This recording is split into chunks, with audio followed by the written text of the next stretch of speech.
Hello friends, welcome to the doctor's biology. आपण पाहत आहोत इनहेरिटन्स अँड व्हेरिएशन पार्ट 6 आहे. हा पहिले पार्ट पाहण्यासाठी आय बटनवरती क्लिक करा. डिस्क्रिप्शनमध्ये लिंक दिली आहे, तिथं जाऊन तुम्ही पहिले पार्ट त्याचबरोबर पहिले 2 टॉपिकचाही अभ्यास करा. जे विद्यार्थी चॅनलवरती नवीन आहेत त्यांनी चॅनल सबस्क्राईब करा. आपलं टेलिग्राम चॅनल आहे ते जॉईन करा. तिथून तुम्ही मला डायरेक्ट कॉन्टॅक्ट करू शकता, नोट्सबद्दल विचारू शकता. काही नोट्स मी टाकले आहेत ते पण तुम्ही तिथं डाउनलोड करा. बघूया आपण क्रोमोझोमल थेअरी ऑफ इनहेरिटन्स हे काय आहे ते आपण बघू. बघा, पहिल्यांदा तुम्हाला क्रोमोझोम म्हणजे काय हे डिटेल्समध्ये माहीत पाहिजे. 9वीमध्ये 10वीमध्ये आपण क्रोमोझोमचा अभ्यास केला आहे. त्यामध्ये आपल्याला माहीत आहे की क्रोमोझोम कुठे असतो, तर आपल्या सेलमध्ये युकॅरियोटिक सेलच्या न्यूक्लियसमध्ये हा क्रोमोझोम असतो. त्याला म्हणतो आपण जेनेटिक मटेरियल. ठीक आहे, जेनेटिक मटेरियल हे काय आहे तर क्रोमोझोम या फॉर्ममध्ये युकॅरियोटिक ऑर्गॅनिझममध्ये असतं. त्यामध्ये काय असते तर हे क्रोमोझोम DNA पासून किंवा RNA पासून हे तयार झालेले असतात. ह्या क्रोमोझोममध्ये असतात ते DNA. ते DNA काय केलेले असतात, सराउंडिंग केलेले असतात. अशा पद्धतीने कॉइल्ड स्ट्रक्चर इथं फॉर्म झालेलं असतं DNAचं, आणि त्यांच्यापासून काय झालेलं असतं तर क्रोमोझोम. क्रोमोझोममध्ये बघा हे P आर्म आहे, Q आर्म आहे, आणि ते कनेक्ट झालेले असते मध्ये सेंट्रोमियरमध्ये. अशा प्रकारे एक बेसिक स्ट्रक्चर आहे क्रोमोझोमचं, तुम्हाला ते माहीत पाहिजे. क्रोमोझोमचं बेसिक स्ट्रक्चर. जेनेटिक मटेरियलमध्ये अजून काय असते तर RNA असतात. RNAचे वेगवेगळे टाईप्स आपण पाहिले आहेत. mRNA, tRNA, RNA असे वेगवेगळे RNA आहेत, ते जेनेटिक मटेरियलमध्ये येतात. आपल्याला बघायचं आहे ते क्रोमोझोम आणि त्यामध्ये बघायचं आपल्याला क्रोमोझोमल थेअरी ऑफ इनहेरिटन्स हा क्रोमोझोममुळं होत असतो, हे आपल्याला थेअरीमार्फत प्रूफ केले आहे. ते आपल्याला ह्यामध्ये अभ्यास करायचा आहे. बघूया आपण काय दिलं त्यात. बघा, मेंडेल यांचं वर्ग कधी 1866 साली त्यांनी काय केलं तर पब्लिश केलं. म्हणजे Johann Mendel, Gregor Johann Mendel work on the pea plant published in the 1866 but unnoticed or unrecognized till 1900. म्हणजे 19व्या शतकापर्यंत त्यांचं वर्क हे पब्लिश झालं नव्हतं किंवा अनरिकग्नाइज्ड होतं बाकीच्या सायंटिस्टपासून. का बरं तर due to the communication was not easy in those day. त्या काळात कम्युनिकेशन हे इझी नव्हतं, त्यामुळे त्यांचं वर्क हे काही पब्लिश झालं तरी पण ते रिकग्नाइज झालं नव्हतं, सगळ्यांना ते पोचलेलं नव्हतं. अजून त्यांच्यामध्ये काय ड्रॉबॅक होते बघा. He use the mathematical statics to explain the biological phenomena was not unacceptable to the biologist.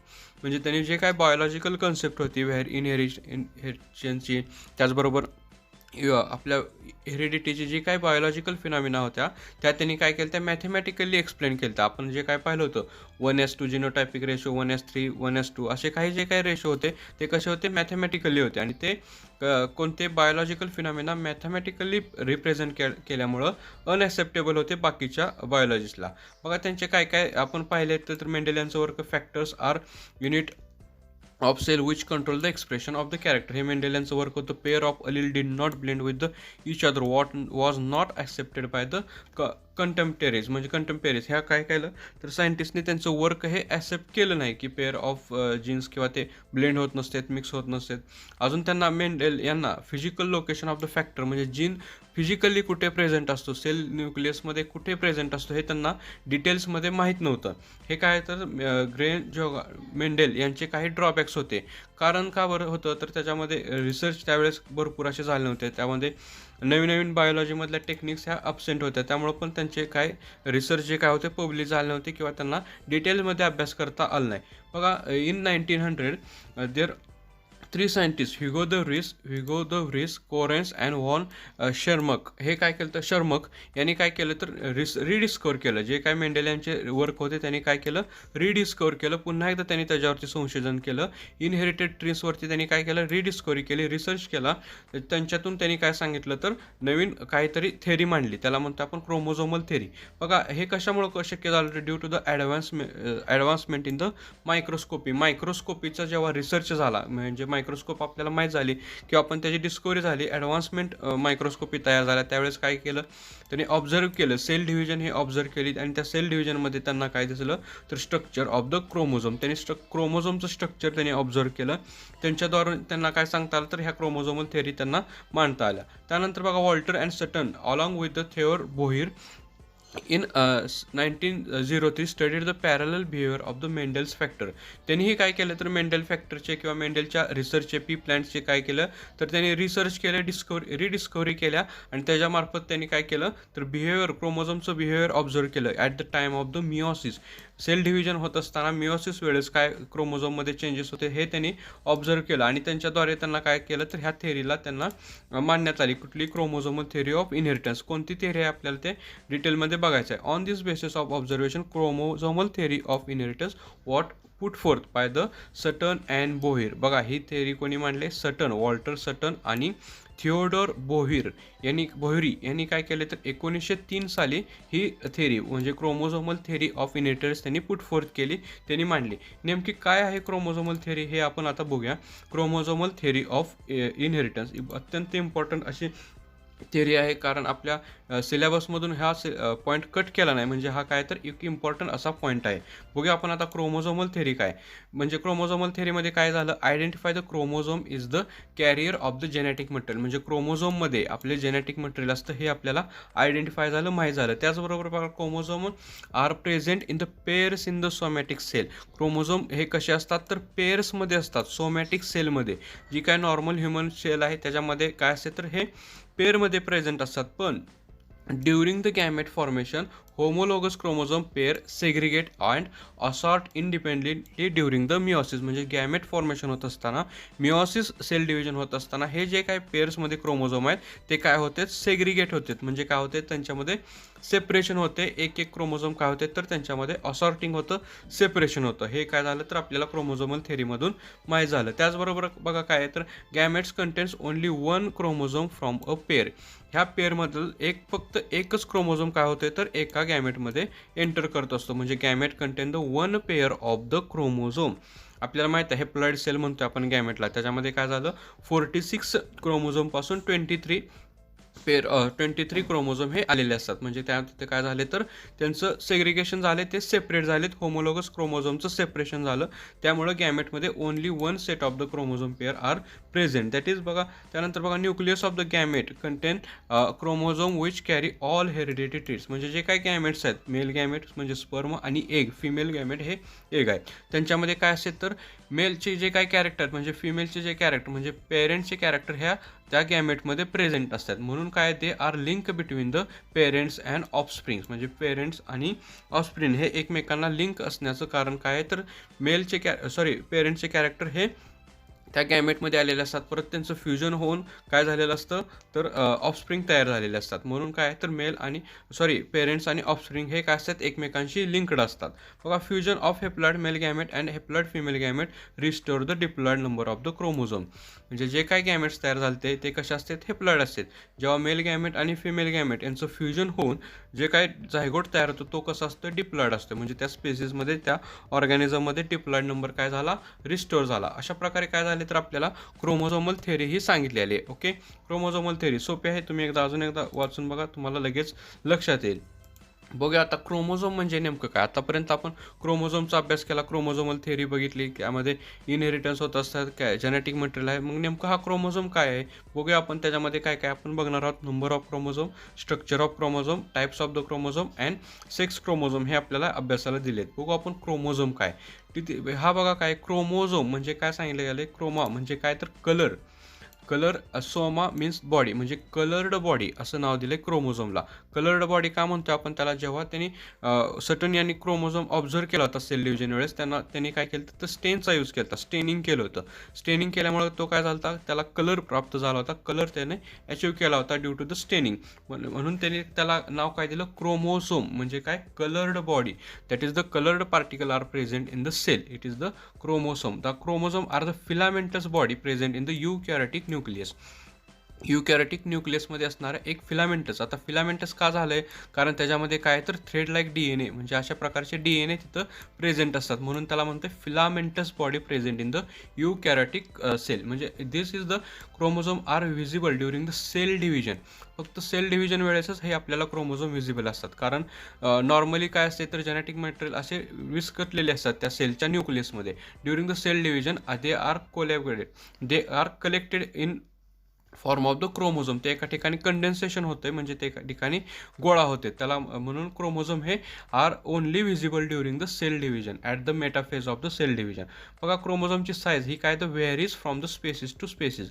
क्रोमोझोमची size ही कशी आहे तर वेगवेगळ्या स्पेसिसनुसार वेगवेगळी असू शकते. Each type of the metaphase बघा नॉर्मल किती साईज सांगितलं ते 0.1 to 33 म्यू एम आहे. तर एम एम नाही म्यू एम म्हणजे मायक्रोमीटर इतकी त्याची साईज आहे. आणि लेंथ किती सांगितले 0.22 mu M in the thickness, म्हणजे त्याची थिकनेस आणि लेंथ हे आपल्याला काय सांगितले तर ह्या अंदाजे किंवा आपण त्याला काय म्हणतो आपण ॲव्हरेजमध्ये साईज त्याची सांगितली झाली. दे आर कॅपेबल फॉर, म्हणजे क्रोमोझोम काय करू शकतात, they are for the self replication. त्यांच्यामध्ये सेल्फ रिप्लिकेशन हे एक प्रॉपर्टी आहे, ती काय करते तर vital role in the heredity, म्हणजे इनहेरिटन्ससाठी हेरिडिटीसाठी हे काय तर एक इम्पॉर्टंट असं त्यांची प्रॉपर्टी आहे सेल्फ रिप्लिकेशन. त्याचबरोबर म्युटेशन वेळेस म्हणजे रिप्लिकेशन होत असताना, रिप्लिकेशन म्हणजे काय मेकिंग द सेल्फ कॉपी, म्हणजे they are produce the as it is, म्हणजे ते स्वतःसारखेच सेल्फ कॉपी ह्या तयार करू शकतात. आणि त्यामुळं काय होऊ शकते तर कधी कधी म्युटेशन होऊ शकते, काय वेळेस त्याच्यामध्ये व्हॅरिएशन येऊ शकते. आणि हे कशासाठी इव्हॉल्युशनरी डेव्हलपमेंटसाठी हे काय तर इम्पॉर्टंट आहे इन द युकॅरियोटिक स्पेसिस. ओके, हे प्रॉपर्टी त्याची लक्षात ठेवा. Self replication it is the very important property of the chromosome. It is the useful or play the important role in the heredity, mutation, variation and evolutionary development. Okay, त्याचबरोबर chemically कसं बनलेलं असते म्हणजे chromosome contain the protein and D N A, म्हणजे D N A histone protein and non histone protein अशा प्रकारचे protein असतात. ते डी एन एला काय करते तर असं सराउंडिंग करण्यासाठी कॉइल्ड स्ट्रक्चर फॉर्म करण्यासाठी हेल्प करत असते. It is the chromosome. हे लक्षात ठेवा. युकॅरियोटिक ऑर्गॅनिझममध्ये केमिकली स्ट्रक्चर कसं आहे त्याचं तर डी एन ए आणि हिस्टोन अँड नॉन हिस्टोन प्रोटीनपासून ते तयार झालेले असतात. बघा number of chromosome. Chromosomal number म्हणजे काय बघा, नंबर हा काय तर प्रत्येक स्पेसिफिकमध्ये डिफरंट असतो आणि तो कॉन्स्टंट असतो. म्हणजे number of chromosome is the specific and constant in the particular species. प्रत्येक पर्टिक्युलर स्पेसिसमध्ये तो नंबर कॉन्स्टंट आहे. It is the great importance in the study of the phylogeny, म्हणजे फायलोजेनीसाठी इव्हॉल्युशनरी स्टडीसाठी किंवा त्याला काय म्हणतो आपण क्लासिफिकेशनसाठी, ॲनिमल क्लासिफिकेशनसाठी, टॅक्सॉनॉमीसाठी हा एक इम्पॉर्टंट असा पॉईंट आहे. बघा हा नंबर म्हणजे क्रोमोझोमल नंबर काय तर प्लॅडी यामध्ये मधून आपण काय करू शकतो नॉमेनक्लेट केला जातो किंवा आपण त्याला म्हणतोय. म्हणजे term ploidy is speak to the degree of repetition of the primary basic number of the chromosome. म्हणजे प्लॉडी काय करतोय it is the set of the chromosome number, म्हणजे क्रोमोझोमचा सेट म्हणजे ग्रुप ऑफ क्रोमोझोमचा त्याचा जो काय कॉन्स्टंट नंबर आहे त्याला काय म्हणतो आपण प्लॉडी. म्हणजे फॉर एक्झाम्पल यन आपण जर एक शब्द यूज केला असेल it is the set of the chromosome. Ploidy आपण काय सांगणार आहे तर हाऊ मेनी सेट, म्हणजे किती सेट आहेत. म्हणजे समजा 2n आहेत म्हणजे काय झालं तर इथं डिप्लॉइड असं त्याला आपण काय करतो रिप्रेझेंट करतो. It is the primary repetition, म्हणजे degree of repetition of the primary basic number. ह्या बेसिक नंबरपेक्षा नंतर काय झालं तर त्याच्यामध्ये रिपिटेशन आले. किती रिपिटेशन 2n, म्हणजे 2 सेट आहेत म्हणून त्याला काय म्हणतो आपण डिप्लॉइड. अशा प्रकारे रिपिटेशन प्रायमरी नंबरचं रिपिटेशन जेवढं रिपिटेशन होतं तेवढे प्लॉडी, म्हणजे 2n नंतर असेल तर 3n असेल त्याला काय म्हणतो आपण ट्रिप्लॉइड. अशा प्रकारे डिग्री ऑफ रिपिटेशन क्रोमोझोम किती वेळा रिपीट होतोय त्याच्यावरून ते प्लॉडी ठरवलं जाते. प्लॉडी म्हणजे बेसिकली लक्षात ठेवा काय तुम्ही set of chromosome. It is the number of set of group of the chromosome. It is the ploidy. बघू आता ह्याच्यावरून काय झाले तर 2 ग्रुप पडलेत. When chromosome number is the in the cell exact multiple of the primary basic number, म्हणजे primary basic नंबरने multiply होते. म्हणजे समजा प्रायमरी बेसिक नंबर आपण सेट काय होतोय तर नंबरने इन्क्रीज होते. म्हणजे 1 2 3 अशा नंबरनी काय होते तर पूर्ण सेट हा इन्क्रीज होत जातोय, म्हणजे मल्टिप्लाय होत जातोय. त्याला काय म्हणतो आपण युप्लॉइडी. ओके, लक्षात आलं का बघा युप्लॉइडी कशाला म्हणतोय. When the chromosome number in the cell exact multiple of the primary basic number, म्हणजे जो काय प्रायमरी बेसिक नंबरनं तो काय होतोय मल्टिप्लायड होतोय. तो सेट काय होतोय मल्टिप्लायड होतोय. कधी कशानं मल्टिप्लाय होते प्रायमरी बेसिक नंबर, म्हणजे कोणते 1 2 3 4 किंवा असं कंटिन्यू काय होतं तर मल्टिप्लाय होत जातोय. अशाला काय म्हणतो आपण युप्लॉइडी. बघा लक्षात आलं का बघा युप्लॉइडी म्हणजे काय एक क्रोमोझोमचा सेट आहे तो काय झाला 1ने इन्क्रीज झाला म्हणून काय म्हणतो आपण मोनोप्लॉइडी. मग 2ने इन्क्रीज झाला म्हणजे 2n झाला आपण त्याला काय म्हणतोय डिप्लॉइड. नंतर 3ने इम्प्लॉइड झाला ट्रिप्लॉइड टेट्रॉइड. अशा प्रकारे टेट्राप्लॉडी. अशा प्रकारे काय होणार आहे तर त्याचा नंबर इन्क्रीज होत जाणार आहे at the primary basic of the number. It is the euploidy. Okay, दुसरा ग्रुप आहे आपल्याकडे ॲनयुप्लॉइडी. ह्यामध्ये पूर्ण सेट चेंज होत नाही, म्हणजे क्रोमोझोमचा सेट नंबर किंवा पूर्ण सेट क्रोमोझोमचा चेंज होत नाही. तर फक्त काय होते 1 or 2 क्रोमोझोम आर चेंज, म्हणजे फक्त ह्यामध्ये एक single pair of the chromosome are increase or decrease. म्हणजे त्याच्यामध्ये काय होणार आहे, ॲडिशन तर होणार आहे किंवा डुप्लिकेशन होणार आहे फक्त आणि फक्त एका क्रोमोझोमचं. ओके, बघा युप्लॉइडीमध्ये काय झालं तर increase the whole set of the chromosome. म्हणजे जर 23 नंबर जर नॉर्मली बेसिक नंबर असेल तर तिथं काय होणार आहे तर ह्यांचं डुप्लिकेशन होऊन मल्टिप्लिकेशन होऊन काय होणार आहे 46 होणार आहे. कारण काय होणार पूर्ण सेट इथं क्रोमोझोमचा इन्क्रीज होतोय युप्लॉइडीमध्ये. ॲन्युप्लॉइडीमध्ये काय होणार आहे फक्त एक क्रोमोझोम वाढणार आहे. म्हणजे 46 जर असेल तर तिथं काय होणार आहे 47 होणार आहे. ओके, लक्षात येते का बघा, इथं काय होणार आहे only one chromosome, one pair of the chromosome are increased or decreased. म्हणजे तिथं डिलिशन होणार आहे, डुप्लिकेशन होणार आहे, ह्यापैकी काहीतरी होणार आहे. म्हणजे त्याच्यामध्ये एक क्रोमोझोम वाढतोय किंवा एक क्रोमोझोम कमी होते, एक किंवा दोन अशा प्रकारे फक्त सिंगल क्रोमोझोममध्ये चेंजेस होत असतील तर त्याला म्हणतो आपण ॲनयुप्लॉइडी. ओके, बघा त्यामध्ये दोन प्रकार आहे, हायपोप्लॉइडी आणि हायपरप्लॉइडी. हायपोप्लॉइडीमध्ये काय होते, the number of chromosome are decrease. म्हणजे तिथं क्रोमोझोमचा नंबर म्हणजे सिंगल क्रोमोझोम हा काय होतोय तर त्यामध्ये कट होतोय किंवा डिलीट होतोय. ओके, हायपोप्लॉइडी लक्षात ठेवा. ॲन्युप्लॉइडीमध्ये सिंगल नंबर ऑफ क्रोमोझोम, एकच क्रोमोझोम तिथं कमी किंवा जास्त होत असतोय. त्या हायपोप्लॉइडी म्हणलं तर काय होणार आहे त्यामध्ये एक क्रोमोझोम फक्त कमी झाला किंवा दोन क्रोमोझोम काय झाले तर क्रोमोझोमचा नंबर कमी झाला, सिम्पल एक नंबर फक्त. त्यामध्ये बघा पहिला काय तर मोनोसॉमी म्हणजे एक क्रोमोझोम त्यामध्ये कमी झाला आहे. म्हणजे इथं 2n सांगितलं आहे म्हणजे किती असणार आहे 46 -1 म्हणजे काय झालं ह्यातून एक क्रोमोझोम काय झाला आहे कमी झाला आहे. म्हणजे 46 - 1 45 असे तिथं क्रोमोझोम तयार झाले. त्यानंतर नलिसॉमी म्हणजे काय असणार आहे तर त्यामधून दोन क्रोमोझोम काय झालेत कमी झालेत. ओके, लक्षात आलं, नलिसॉमी आणि मोनोसॉमी. त्यानंतर दुसरा कोणता आपल्याकडे टाईप आहे हायपरप्लॉइडी. हायपरप्लॉइडीमध्ये काय होणार आहे तर त्यामध्ये एक क्रोमोझोम इन्क्रीज झालेला असतो. ओके, एक क्रोमोझोम फक्त तिथं वाढलेलं असतं किंवा दोन क्रोमोझोम म्हणजे तिथं काय होणार आहे ॲडिशन होणार आहे. क्रोमोझोमचं डुप्लिकेशन होऊन तिथं काय झालं तर क्रोमोझोमलचा सिम्पल असा एक नंबर तिथं वाढलेला असतो.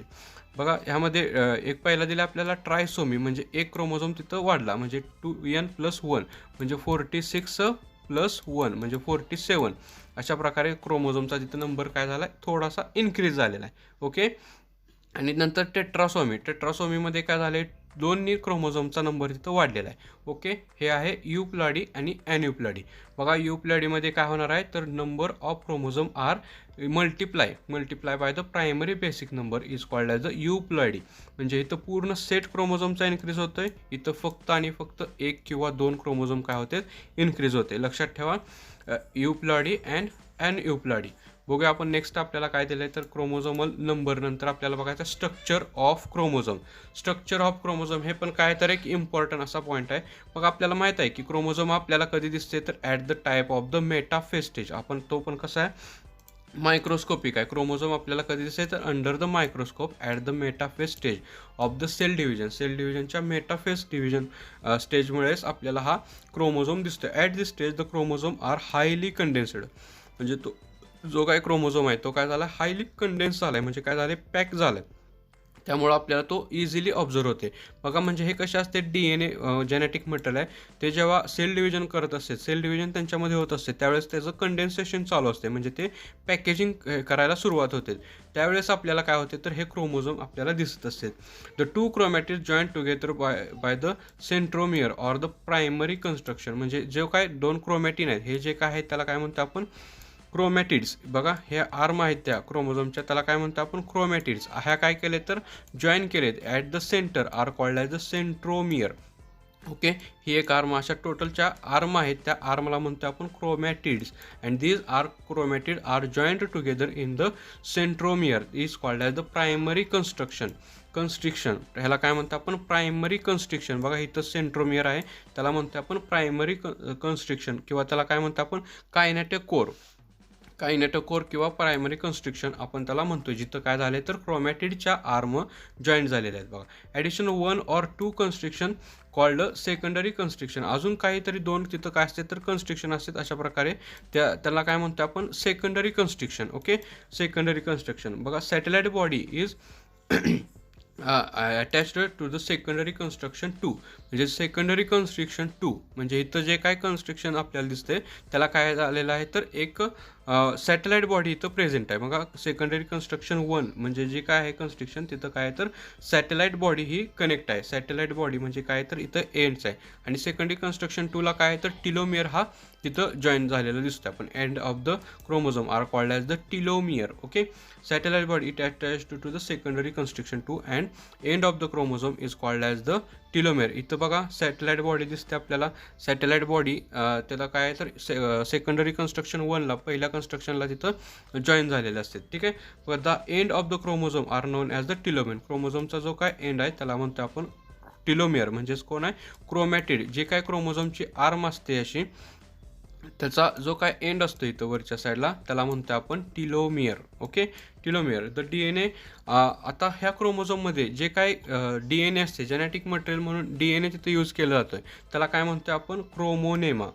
DNA thread called as the क्रोमोनेमा. क्रोमोनेमा म्हणजे काय तर DNA thread present in the क्रोमोनेमा. आता हे क्रोमोनेमा काय तयार करते तर क्रोमॅटिड जे क्रोमॅटिडच्या त्या क्रोमोझोमच्या आर्म तयार करतात. It consist of the long thread like unbranched slender and highly coiled DNA threads are called as the chromonema. Okay, लक्षात आलं. क्रोमोनेमा म्हणजे काय तर DNAच्या थ्रेड्स आहेत त्या कशा आहेत अनब्रँचड हायली कॉइल्ड म्हणजे ज्या काय असतात DNA असतात असे ते काय केलेत आपण कॉइल्ड केलेत.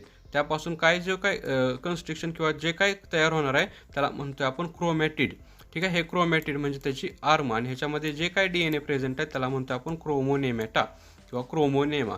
ठीक आहे, लक्षात आलं का. DNA थ्रेडला काय म्हणतोय आपण क्रोमोनेमा. ओके, हे काय तयार करते तर आपल्याला क्रोमॅटिड तयार करते. क्रोमॅटिड म्हणजे काय क्रोमोझोमची आर्म. ओके, बघा लक्षात आलं का. बघा परत एकदा लक्ष द्या. क्रोमॅटिड क्रोमोझोमची जी काय आर्म आहे त्याला म्हणतो आपण क्रोमॅटिड. ही कशापासून तयार झाली क्रोमोनेमापासून. क्रोमोनेमा म्हणजे काय थ्रेड लाईक स्ट्रक्चर म्हणजे DNAला काय म्हणतो आपण इथं क्रोमोनेमा म्हणतोय. हायली कॉइल्ड आहे तो, अनब्रँच्ड आहे, लॉंग स्लेंडर असं त्याचं स्ट्रक्चर आहे आणि तो DNAचा थ्रेड एका ठिकाणी गोळा होऊन काय तयार करतोय एक आर्म तयार करतोय क्रोमोझोमची त्याला म्हणतोय आपण क्रोमॅटिड्स. ओके, ह्याच्यामध्ये डबल स्टँडर्ड हा DNA असा प्रेझेंट असतो. It is the structure of chromosome. Okay का, काय अडचण असेल तर कमेंटमध्ये मला विचारा. अजून ह्यामध्ये आपल्याला बघायचं आहे त्यानंतरचा पॉईंट आहे आपल्याकडे टाईप्स ऑफ द क्रोमोझोम. क्रोमोझोमचे टाईप कशा प्रकारे पडलेत ते आपण बघूया. आता हे टाईप कशावरून पडले तर त्यांच्या सेंट्रोमियरवरून. On the basis of the presence of the centromere there are the 4 types of the chromosome. बघूया कोणते कोणते. पहिला दिला आपल्याकडे metacentric. It is the V shaped centromere in the centre म्हणजे जिथं सेंट्रोमियर कुठं आहे सेंटरला आहे. क्रोमोझोमच्या दोन्ही आर्मच्या सेंटरला जेव्हा क्रोमोझोम प्रेझेंट असतो it is called as the metacentric chromosome. Okay, it is the shape is the V shaped. अशा प्रकारे व्ही शेप्ड तिथं तयार झालेलं असतं. It is the V shaped metacentric. That is the नंतर काय submetacentric. It is L shaped म्हणतो आपण. The centromere is slightly offset of the centre म्हणजे सेंटरपासून काय झाला आहे तो सेंट्रोमियर स्लाइटली साईडला सरकला आहे म्हणजे ऑफसेट झाला आहे टुवर्ड फ्रॉम द सेंटरपासून तो सेंट्रोमियर कुठे गेला स्लाइट झाला आहे म्हणून त्याला म्हणतो आपण सब मेटासेंट्रिक. ठीक आहे, सब मेटासेंट्रिक शेप कसा आहे त्याचा एल शेप्ड त्याचं काय आहे तर स्ट्रक्चर आहे. त्यानंतर बघा acrocentric centromere at the very end of the chromosome. त्याचा जो काय सेंट्रोमियर आहे पूर्ण अशा एंडला गेला आहे म्हणजे व्हेरी फ्रॉम द सेंटर म्हणजे सेंटरपासून भरपूर असा तो काय झाला आहे तर लांब गेला आहे. At the end of the chromosome near to the end of the chromosome म्हणून त्याला म्हणतो आपण ॲक्रोसेंट्रिक. आणि it is the J shaped त्याचं स्ट्रक्चर तिथं तयार झालेलं आहे. ठीक आहे, लास्टला कोणता आहे आपल्याकडे टिलोसेंट्रिक म्हणजे जो सेंट्रोमियर आहे it is the present at the end of the chromosome म्हणजे क्रोमोझोमच्या एंडवरती तो असा सेंट्रोमियर प्रेझेंट आहे म्हणून त्याला म्हणतो आपण telocentric. It is the I shaped. Okay, I shaped असं त्याचं काय तर एक स्ट्रक्चर आहे. It is the types of the chromosome. Okay, next point आपल्याकडे बघायचा आहे तर क्रोमोझोम म्हणजे क्रोमोझोम नेमकं काय आहे तर आपल्याला कॅरियोटाईप बघा एक दिला आहे मी. कॅरियोटाईप म्हणजे काय it is the bunch of the chromosome म्हणजे क्रोमोझोमचा आपला फोटोग्राफ जेव्हा घेतोय आपण त्याला काय म्हणतो कॅरियोटाईप. एवढे कॅरियोटाईप आपल्यामध्ये क्रोमोझोम प्रेझेंट असतात म्हणजे किती पेअर्स आहेत बघा इथं 23 पेअर दिसते. 21, 22 आणि ही एक पेअर आहे. अशा टोटल 23 पेअर्स आहेत म्हणजे 23 पेअर्स म्हणजे किती टोटल 46 आपल्यामध्ये क्रोमोझोम्स आहेत. त्यामध्ये ॲटोसोम आणि ॲलोसोम हे काय आहेत आपण बघू आता. जे काय 22 पेअर्स आहेत, पहिल्या 22 पेअर्स आहेत त्याला काय म्हणतो आपण autosomes. It is represented for all body character. आपले बॉडी कॅरेक्टर तिथं ते एक्सप्रेस करत असते. त्यानंतर ऑलोसोम म्हणजे जे काय शेवटचे एक्स अँड वाय क्रोमोझोम म्हणतो आपण त्यालाच म्हणतो आपण सेक्स क्रोमोझोम. जे मेल फिमेल हे एक्सप्रेस करायचं जे काय काम कोणाकडे असते तर त्या ॲलोसोमकडे असते. हे लक्षात ठेवा. ह्युमन कॅरेक्टरमध्ये 23 पेअर्स असतात. त्यामध्ये 22 पेअर्सला म्हणतो आपण ॲटोसोम आणि लास्ट त्याची 1 pair is present, it is called as the allosome. बघू आपण काय आहे ते ॲलोसोम बघू. त्याला म्हटलं जाते सेक्स क्रोमोझोम. ॲलोसोम म्हणजे काय तर sex chromosome. It is the responsible for the sex determination. म्हणजे मेल आणि फिमेल हे कॅरेक्टर एक्सप्रेस करण्यासाठी जो काय क्रोमोझोम रिस्पॉन्सिबल असतो त्याला म्हणतोय आपण सेक्स क्रोमोझोम. लक्षात आलं का. It is the responsible for the determination of sex in human beings. बघा मॅमल्स किंवा ह्युमन किंवा मॅमल्समध्ये all mammals have contain the X and Y chromosome for the sex determination or sex chromosome. हे बघा त्यामध्ये काय तर एक्स आणि वाय असे 2 क्रोमोझोम्स असतात. ते काय करत असतात तर कॅरेक्टर रिप्रेझेंट म्हणजे मेल आहे का फिमेल आहे हे कॅरेक्टर एक्सप्रेस करण्यासाठी तिथं असतात. बघू आपण काय X chromosome is the straight rod like and longer than Y. ठीक आहे. एक्स कसा आहे लॉंग आहे as compare to the Y chromosome. X chromosome is the metacentric while Y chromosome is the acrocentric. लक्षात आलं आता तुम्हाला मेटासेंट्रिक आणि ॲक्रोसेंट्रिक. एक्स हा मेटासेंट्रिक आहे, वाय हा ॲक्रोसेंट्रिक आहे. X chromosome has the large amount of the euchromatin extended region. म्हणजे यांच्यामध्ये एक्सटेंडेड रिजन भरपूर आहे म्हणजे त्यांच्यामध्ये यू क्रोमॅटिन हे जास्त आहे. आणि small amount of the heterochromatin highly condensed region. म्हणजे ह्यांच्यामध्ये हायली कंडेन्स्ड रिजन कसं आहे थोडा आहे. ठीक आहे. म्हणजे हेटेरोक्रोमॅटिन कसं आहे त्यांच्यामध्ये स्मॉल अमाऊंटमध्ये. Y chromosome has a small amount of the you chromatin. म्हणजे त्यांच्यामध्ये एक्सटेंडेड रिजन कसं आहे कमी आहे म्हणून त्यांच्यामध्ये स्मॉल अमाऊंटमध्ये यू क्रोमॅटिन प्रेझेंट आहे आणि लार्ज अमाऊंटमध्ये हेटेरोक्रोमॅटिन प्रेझेंट. हेटेरोक्रोमॅटिन म्हणजे काय बघा. It is the highly condensed region. म्हणजे इथं हायली कंडेन्स्ड रिजन हा भरपूर आहे कोणामध्ये वाय क्रोमोझोममध्ये. बघा both X and Y chromosome have homologous and non homologous region. म्हणजे बघा ह्यांच्यामध्ये काय तर दोन्ही प्रकारचे रिजन भेटतात. एक आहे तर नॉन होमोलोगस रिजन आणि होमोलोगस. नॉन होमोलोगस म्हणजे काय बघा तर दे आर नॉट सिमिलर. म्हणजे इथं काय तर ते सिमिलर नाहीत म्हणून त्याला काय म्हणतो आपण नॉन होमोलोगस. आणि हे रिजन कसं आहे त्यांचा सिमिलर आहे म्हणून ह्यांच्यामध्ये होमोलोगस अँड नॉन होमोलोगस अशा बोथ कॅरेक्टर त्याचं म्हणजे बोथ पेअर्स तिथं प्रेझेंट आहेत. बघा X linked gene are present on non homologous region. म्हणजे एक्स लिंक्ड जे काय कॅरेक्टर आहेत जे काय एक्स लिंक्ड कॅरेक्टर आहेत आपण ते बघणार आहोत पुढे. जे काय कॅरेक्टर आहेत ते कुठं आहेत तर नॉन होमोलोगस रिजनवरती प्रेझेंट असतात. ठीक आहे. आणि while Y linked gene are present on the non homologous region of the Y chromosome. म्हणजे जो काय नॉन होमोलोगस क्रोमोझोम आहे वायचा तिथं काय असणार आहे तर वाय लिंक्ड कॅरेक्टर असणार आहेत त्या क्रोमोझोमच्या. अजून बघा जे काय एक्स आणि वाय क्रोमोझोम हे काय तर ह्यांच्यामार्फत काही आपल्याला डिसऑर्डर पण आहेत एक्स क्रोमोझोमच्या रिलेटेड वाय क्रोमोझोमच्या. आपण ते पुढे बघणारच आहोत. बघा ह्यामध्ये आपल्याला काय इम्पॉर्टंट आहे allosome. It is the sex chromosome it is called as the allosome. It is responsible for the sex determination. Okay. काय डाऊट असेल तर तुम्ही मला कमेंटमध्ये विचारा. व्हिडिओ आवडल्यास नक्की शेअर करा, लाईक करा व जर तुम्ही चॅनलवरती नवीन असाल तर चॅनल सबस्क्राईब करा. आपले टेलिग्राम चॅनल फेसबुक इंस्टाग्रामवरतीही तुम्ही मला फॉलो करा. ठीक आहे. नेक्स्ट लेक्चरमध्ये बघणार आहोत आपण लिंकेज आणि क्रॉसिंगवर. लिंकेजमध्ये कंप्लीट लिंकेज काय आहे, इनकम्प्लीट लिंकेज काय आहे, त्याचबरोबर अत्यंत इम्पॉर्टंट असा मॉर्गन्स एक्सपेरिमेंट आपण हा नेक्स्ट लेक्चरला कव्हर करणार आहोत. ठीक आहे मित्रांनो, थँक्यू.